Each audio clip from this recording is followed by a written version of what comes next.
അടുത്ത ദിവസം ഇനി നരേന്ദ്രമോദി 23 പ്രതീക്ഷിക്കുന്ന ദിവസം പ്രധാനമന്ത്രി വരുന്നു, വികസന രേഖ അവതരിപ്പിക്കും എന്നാണ് പ്രതീക്ഷിക്കുന്നത്. അത് ഒരു നിയമസഭാ തെരഞ്ഞെടുപ്പ് പ്രചരണത്തിന്റെ തുടക്കം കുറിക്കുന്ന വരവ് കൂടിയായിരിക്കും അല്ലേ? അത് എത്രമാത്രം നിർണായകമാകും എന്ന് കരുതുന്നു? തീർച്ചയായിട്ടും നിർണായകമാവും.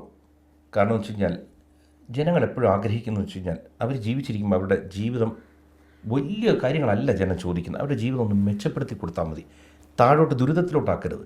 നമ്മൾ സത്യസന്ധമായ ഏത് പാർട്ടിക്കാരാണെങ്കിലും എല്ലാവരും ചിന്തിച്ചു തുടങ്ങിയെന്ന് വെച്ച് കഴിഞ്ഞാൽ ഇന്ന് മേൽത്തട്ടിൽ നോക്കുക, ഒരു അഴിമതി ആരോപണമില്ല. പണ്ടൊരു കാലത്ത് അഴിമതി കഥകളായിരുന്നു. ഈ അഴിമതി എന്ന് വെച്ചാൽ എന്താണ്? ഞാനും നിങ്ങളും കൊടുക്കുന്ന ഓരോ സാധനം വാങ്ങിക്കുമ്പോഴും കൊടുക്കുന്ന ടാക്സ് ഇനത്തിലുള്ള പണം സർക്കാരിൽ പോയാൽ അത് തിരിച്ച് ജനങ്ങളുടെ വെൽഫെയറിനായിട്ട് തിരിച്ചിങ്ങോട്ട് നമുക്ക് പദ്ധതികളായിട്ട് വരണം. പണ്ട് പദ്ധതികൾ അനൗൺസ് ചെയ്തിട്ട് ഈ പദ്ധതിയുടെ പേരും പറഞ്ഞ് പണം മുഴുവൻ രാഷ്ട്രീയ നേതാക്കൾ അടിച്ചുകൊണ്ട് പോകുന്നൊരു കാലമുണ്ടായിരുന്നു. അവിടെ നിന്ന് മാറിയിട്ട് ഇന്ന് അത്തരം കഥകൾ കേൾക്കാതായി. നമുക്ക് ഓരോ മേഖല എടുക്കുക. ഇപ്പോൾ കേരളത്തിലെ റോഡ് എന്ന് പറഞ്ഞൊരു സംഭവം, നമുക്കൊരു നാഷണൽ ഹൈവേന്ന് പേരേ ഉള്ളൂ. ഹൈവേ എന്ന് വെച്ചാൽ ഹൈ സ്പീഡിൽ പോകാനുള്ള വേ, അങ്ങനെ ഒരു വഴിയില്ല. 2014 അലോട്ട് ചെയ്ത് 66,000 കോടി രൂപയുടെ വർക്കാണ് ഇപ്പോഴും നടന്നുകൊണ്ടിരിക്കുന്നത്. ട്രെയിൻ മേഖല, റെയിൽവേ മേഖല എടുത്ത് നോക്കൂ. എന്നെങ്കിലും റെയിൽവേ സ്റ്റേഷനിൽ ആൾക്കാരിന്ന് ഫോട്ടോയോ വീഡിയോ സെൽഫി എടുക്കുന്ന കാണാറുണ്ട്. ട്രെയിൻ വരുമ്പോൾ, ഇന്ന് വന്ദേ ഭാരത് വരുമ്പോൾ അതിനകത്തു നിന്നും പുറത്തു നിന്നും ഫോട്ടോ എടുക്കുക. അങ്ങനെ ജീവിതത്തിൻ്റെ എല്ലാ മേഖലകളിലും. അപ്പോൾ ചോദിക്കും ട്രെയിൻ വന്നാൽ വിശപ്പ് മാറുമെന്നൊക്കെ ചിലർ ചോദിക്കും. അതൊന്നും അതിന് ഉത്തരവില്ല. ഇത് നമുക്കിന്ന് ഒരു സ്ഥലത്ത് 5 മണിക്കൂർ കൊണ്ട് എത്താവുന്ന സ്ഥലത്ത് നമ്മൾ 2.5 മണിക്കൂറിൽ എത്തുന്നു. ആ മനുഷ്യൻ്റെ സമയത്തിൻ്റെ വില വളരെ വലുതാണ്. ഇത്തരം എല്ലാ മേഖലകളിലും വ്യത്യാസം വരുത്തിക്കൊണ്ടിരിക്കുകയാണ്. അപ്പോൾ സ്വാഭാവികമായിട്ടും ഇപ്പോൾ തിരുവനന്തപുരത്തിൻ്റെ വികസനം, നമ്മളൊക്കെ തിരുവനന്തപുരത്ത് ജീവിക്കുന്നു. അപ്പോൾ ഇന്നിവിടെ കോർപ്പറേഷൻ്റെ ഭരണം കിട്ടിയിരിക്കുന്നു. അപ്പോൾ കേന്ദ്രം കൊടുക്കുന്ന പണം ഇവിടെ കോർപ്പറേഷനിൽ ഉപയോഗിക്കാൻ അഴിമതിയില്ലാതെ ഒരു ഭരണം കൊണ്ടുവരാൻ ഒരു മേയറെ കിട്ടിയിരിക്കുന്നു. അപ്പോൾ ഏറ്റവും നല്ലൊരു വികസന രേഖ തിരുവനന്തപുരത്ത് പ്രഖ്യാപിച്ച് അത് നടപ്പിലാക്കി കാണിച്ചു കൊടുത്താൽ ഇതിൻ്റെ ഒരു ഓളമടിക്കുന്നത് കാസർഗോഡ് വരെയാണ്. അപ്പോൾ നമ്മൾ നല്ലത് ചെയ്യുന്നു പറഞ്ഞാൽ പോലെ ചെയ്ത് കാണിച്ചു കൊടുക്കണം. അതിനൊരു തുടക്കം പ്രധാനമന്ത്രി തന്നെ വരുന്നു എന്ന് വെച്ചാൽ അത്ര പ്രാധാന്യത്തോടെ ഈ സംഭവങ്ങളെ കാണുന്നതാണ്. വലിയ അത്ഭുതങ്ങൾ പ്രതീക്ഷിക്കണമോ പ്രഖ്യാപനങ്ങൾ? ഇല്ല, അത്ഭുതം എന്ന് വെച്ച് കഴിഞ്ഞാൽ നമ്മളത് പ്രഖ്യാപനത്തിലല്ല നമ്മൾ അത്ഭുതം കാണുന്നത്. പ്രഖ്യാപനം നടത്തിയിട്ട് ഇത് പ്രാവർത്തികമായി കാണിക്കുന്ന ദിവസം അത്ഭുതപ്പെടട്ടെ. അതുവരെ ഞാനും, കാരണം വെച്ച് കഴിഞ്ഞാൽ അനുഭവത്തിൽ നിന്ന് നമ്മുടെ വിശ്വാസം വെച്ചാൽ അദ്ദേഹം പ്രധാനമന്ത്രി ഇപ്പോൾ വന്ദേ ഭാരതിന് ട്രെയിൻ ഇട്ടത് T18 എന്നായിരുന്നു ആദ്യം, ട്രെയിൻ 18 എന്നായിരുന്നു. അതായത് 18-ാം മാസം ഈ ട്രെയിൻ ഇറങ്ങണം എന്നായിരുന്നു. പിന്നെയാണ് വന്ദേ ഭാരത് നാക്കുന്നത്. അതുകൊണ്ട് പറഞ്ഞ തീയതിക്ക് മുൻപ് നടത്തി കാണിച്ചു കൊടുത്തൊരു സംഭവം. അതുകൊണ്ട് ഇവിടെ ഒരു പ്രഖ്യാപനം അങ്ങനെ നടത്തുന്നുണ്ടെങ്കിൽ, വികസനം നടത്തിയാൽ അത് നടത്തി കാണിച്ചിരിക്കും. അതിനായിട്ട് ഞങ്ങളെല്ലാം കാത്തിരിക്കുക. തിരുവനന്തപുരത്ത് ഒരു BJP മേയർ വന്നതാണ് വലിയ ആത്മവിശ്വാസം BJP നേതൃത്വത്തിന് നൽകിയിരിക്കുന്നത്. അപ്പോൾ അതിൽ ലക്ഷ്യമിട്ടുകൊണ്ടുള്ള വികസന രേഖാ പ്രഖ്യാപനമൊക്കെ പ്രതീക്ഷിക്കുന്നു. അത് തിരുവനന്തപുരത്തെ പ്രത്യേകിച്ചും സ്വാധീനിക്കുമെന്ന് കരുതുന്നു. അപ്പോൾ നിയമസഭാ തെരഞ്ഞെടുപ്പുമായി ബന്ധപ്പെട്ട് തിരുവനന്തപുരത്തിൻ്റെ പ്രതീക്ഷകൾ എങ്ങനെയാണ് പാർട്ടിക്ക്?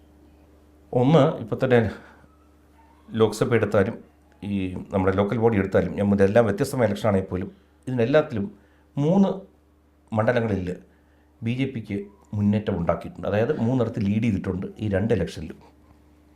ഇതിനൊക്കെ പുറമെ SIR, സ്പെഷ്യൽ ഇൻറ്റൻസീവ് റിവിഷൻ, അതായത് നമ്മുടെ വോട്ടർ പട്ടിക ശുദ്ധീകരിക്കുക, ഇതാദ്യം ടെസ്റ്റ് ചെയ്തത് ബീഹാറിലാണ്. അവിടെ അന്ന് 68 ലക്ഷത്തോളം ആൾക്കാരാണ് ഈ വോട്ടർ പട്ടികയിൽ നിന്ന് പുറത്തായവർ. അതായത് 2023 വർഷത്തിന് ശേഷമാണ് ഈ SIR നടപ്പാക്കുന്നത്. അതിന് മുമ്പ് പലതവണ നടത്തിയിട്ടുണ്ട്. അവിടെ SIR നടപ്പാക്കിയപ്പോൾ വോട്ടർ പട്ടിക ശുദ്ധീകരിച്ചപ്പോൾ ശരിയായ വോട്ടർമാർ മാത്രമേ വോട്ട് ചെയ്തുള്ളൂ. അങ്ങനെ വന്നപ്പോൾ എന്ത് പറ്റി? 243 സീറ്റിൽ 202 സീറ്റ് നേടി NDA ഒരു ക്ലീൻ സ്വീപ്പ് സുനാമിയായിരുന്നു അവിടെ.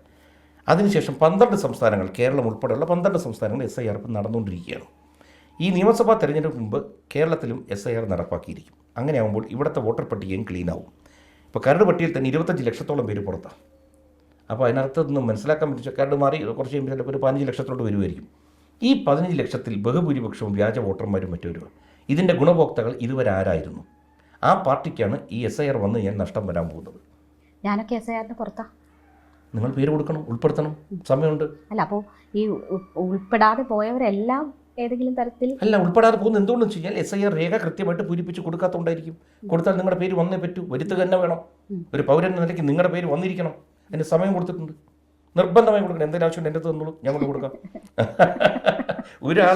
ഒരാളുടെയും വോട്ട് പാഴാൻ പാടില്ലെന്ന്, ഏത് പാർട്ടിയാണെങ്കിലും കുഴപ്പമില്ല. എല്ലാവരെയും അല്ല, ഞാൻ എല്ലാവരും ഈ കള്ളവോട്ടാണ്, എല്ലാം അനധികൃത വോട്ടുകളായിരുന്നു എന്ന് പറയുന്നത്. കരട് പട്ടിക വന്നിട്ടുള്ളൂ. കരട് പട്ടികയിൽ ഇപ്പോൾ ഇത്രയും പോയിട്ടുണ്ടെങ്കിൽ ഇനി ആൾക്കാർ അല്ല, മുഴുവൻ ബീഹാറിലും അത്തരം ആക്ഷേപങ്ങൾ ഉണ്ടായിരുന്നല്ലോ. ആക്ഷേപങ്ങൾ വന്നുകൊണ്ടേയിരിക്കും. അതെപ്പോഴും വലിയൊരു ജനാധിപത്യ സംഭവത്തിനകത്ത് 68 ലക്ഷം പേര് പോകുമ്പോഴത്തേക്ക് ചിലപ്പോൾ ഒരു 23,000 പേരുടെ പേര് വന്നില്ലെന്ന് പറയുന്നത് എന്തുകൊണ്ടെന്നത് അന്വേഷിക്കണം, അന്വേഷിച്ച് കണ്ടെത്തണം, കുറ്റക്കാരുണ്ടെങ്കിൽ അവരെ മാതൃകാപരമായി ശിക്ഷിക്കണം. അങ്ങനെ വരാൻ വഴിയില്ല. പേര് ബഹുഭൂരിപക്ഷവും കേരളത്തിൽ തന്നെ വിദേശ രാജ്യങ്ങളിൽ ജീവിക്കുന്ന ധാരാളം ആൾക്കാരുണ്ട്. അവർക്കത് കൃത്യമായിട്ട് കൊടുക്കാൻ പറ്റുന്നതിനുള്ള സംവിധാനം കൊടുത്തിട്ടുണ്ട്. അവരത് മടി കൂടാതെ അവർ ചെയ്യണം. പലരും വിചാരിക്കുന്നത് എന്തിനാ ഞാൻ എൻ്റെ പേര് വന്നില്ലല്ലോ, എന്താ എൻ്റെ വോട്ടിൽ എന്തിരിക്കും, ഒരു വോട്ട് കൊണ്ട് എന്ത് മാറ്റം എന്നൊക്കെ ചിന്തിക്കുന്നവരുണ്ട്. അങ്ങനെ ചിന്തിക്കരുത്. ഈ ഒരു അവസരത്തിൽ ഞാൻ അത് പറയുന്നു, പരമാവധി ആൾക്കാർ നമ്മുടെ വോട്ടർ പട്ടികയിൽ പേര് ഉൾപ്പെടുത്തേണ്ട തീയതിക്കകത്ത് തന്നെ അത് ചേർക്കണം. തിരുവനന്തപുരത്ത് BJP പ്രതീക്ഷ വെക്കുന്ന 4 മണ്ഡലങ്ങൾ നേമം, തിരുവനന്തപുരം, വട്ടിയൂർക്കാവ്, കഴക്കൂട്ടം എന്നിവയാണ്. അവിടെ എന്തുകൊണ്ടാണ് വട്ടിയൂർക്കാവ് ഒരു ചോയ്സായി താങ്കൾ എടുക്കുന്നത്? ഞാൻ വട്ടിയൂർക്കാവ് മത്സരിക്കുന്ന ഒന്നും പറഞ്ഞിട്ടില്ല. എനിക്ക് മത്സരിക്കാൻ താല്പര്യമുണ്ടെന്ന് എൻ്റെ നേതാക്കളെ ഞാൻ അറിയിച്ചു. കാരണം നമ്മുടെ സന്നദ്ധത അറിയിക്കുക. അവർ തരാതിരിക്കാം, വേറൊരിടത്ത് പോകാൻ പറയാം, അതൊക്കെ സംഭവിക്കാം. പക്ഷേ ഞാൻ ജീവിക്കുന്ന സ്ഥലമാണ് വട്ടിയൂർക്കാവ്. നമ്മുടെ മക്കളൊക്കെ ജനിച്ചു വളർന്ന സ്ഥലം. ഭാര്യയുടെ വീട്ടുകാർ നെട്ടയത്താണ്. എൻ്റെ ഓഫീസ് ഇരിക്കുന്നത് ഇവിടെയാണ്. സ്വാഭാവികമായിട്ടും ഒരു പൊതുപ്രവർത്തന നിലയ്ക്ക് നമ്മൾ റെഗുലറായിട്ട് വർക്ക് ചെയ്യുമ്പോഴത്തേക്ക് നമുക്ക് രാഷ്ട്രീയത്തിനപ്പുറത്ത് കുറേ ബന്ധങ്ങളുള്ള സ്ഥലങ്ങളാണ്. അപ്പോൾ അന്ന് ഇലക്ഷൻ സമയത്ത് എനിക്ക് ആദ്യത്തെ ചർച്ചയിൽ എൻ്റെ അടുത്ത് വട്ടിയൂർക്കാവിൽ നിൽക്കാൻ പറഞ്ഞപ്പോൾ അന്ന് ഇവിടുത്തെ ഒരു നേതാവ് ഇവിടെയാണ് വർക്ക് ചെയ്തുകൊണ്ടിരുന്നത്. അപ്പോൾ അങ്ങനെ അദ്ദേഹത്തിൻ്റെ ഒരു ബുദ്ധിമുട്ട് പറഞ്ഞപ്പോഴാണ് സെൻട്രൽ ഞാൻ പിന്നെ ഓക്കെ അങ്ങനെ നമ്മൾ മാറിക്കൊടുക്കുന്നു. വി രാജേഷ് ആരാണെന്ന് എനിക്കറിയത്തില്ല. പാർട്ടി പറയുന്നു നമ്മൾ മാറിക്കൊടുക്കുന്നതാണ്. അപ്പോൾ അന്ന് ഞാൻ സെൻട്രലിൽ പോയി മത്സരിക്കുന്നു.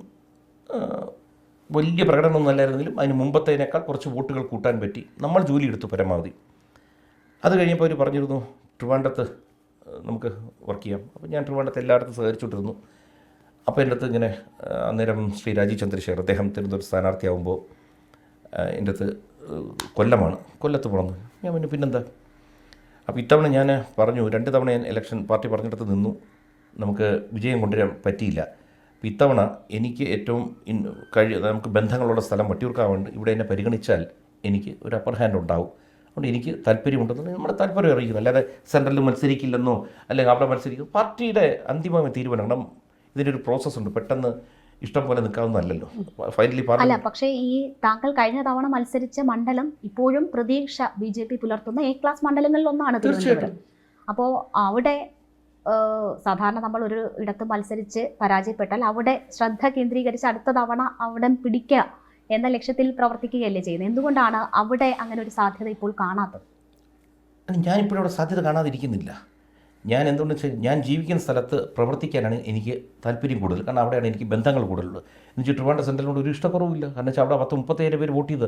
പക്ഷേ സ്വാഭാവികമായിട്ടും ഞാൻ അവിടെയല്ല ജീവിക്കുന്നത്. ഞാൻ എപ്പോഴും പറയുന്നത് അതാത് സ്ഥലങ്ങളിലുള്ള സ്ഥലത്ത് അതാത് സ്ഥാനാർത്ഥികൾ നിർത്തുന്നതായിരിക്കും എപ്പോഴും മെച്ചം. നമ്മൾ ഈ കെട്ടിയിറക്കുക എന്ന് പറയുന്നത് അത്ര സുഖകരമായ പരിപാടിയല്ല. ഇപ്പം തന്നെ കൊല്ലത്തിൻ്റെ മത്സരിക്കാൻ പറഞ്ഞാൽ പോലും അവിടെ ചിലപ്പോൾ മത്സരിക്കാൻ മോഹമുള്ള ധാരാളം പേര് കാണും. ആ സമയത്തായിരിക്കും ഞാൻ പോയി ഇറങ്ങുന്നത്. സ്വാഭാവികമായിട്ടും അതൊരു ശത്രുത ഉണ്ടാക്കും. അപ്പോൾ ഈ കെട്ടിയിറക്കൽ പരിപാടി നിർത്തുക, അതാത് സ്ഥലങ്ങളിൽ അവനവൻ്റെ കോൺസ്റ്റിറ്റ്യുവൻസി അവനവൻ ജീവിക്കുന്ന സ്ഥലത്തുനിന്ന് സ്ഥാനാർത്ഥിയെ കണ്ടെത്തി നിർത്തിക്കഴിഞ്ഞാൽ ആ സ്ഥാനാർത്ഥി ഏത് പാർട്ടി ആയിക്കോട്ടെ, ഏത് ഇതുമായിക്കോട്ടെ, ആ പ്രവർത്തകന് ആ രാജ്യത്തെ ആ സംസ്ഥാനത്തിൻ്റെ ആ മണ്ഡലത്തെ പറ്റി കൂടുതൽ വിവരമുണ്ടായിരിക്കും. കൂടുതൽ വാർത്തകൾക്ക് News 18 Keralam YouTube channel subscribe ചെയ്യുക.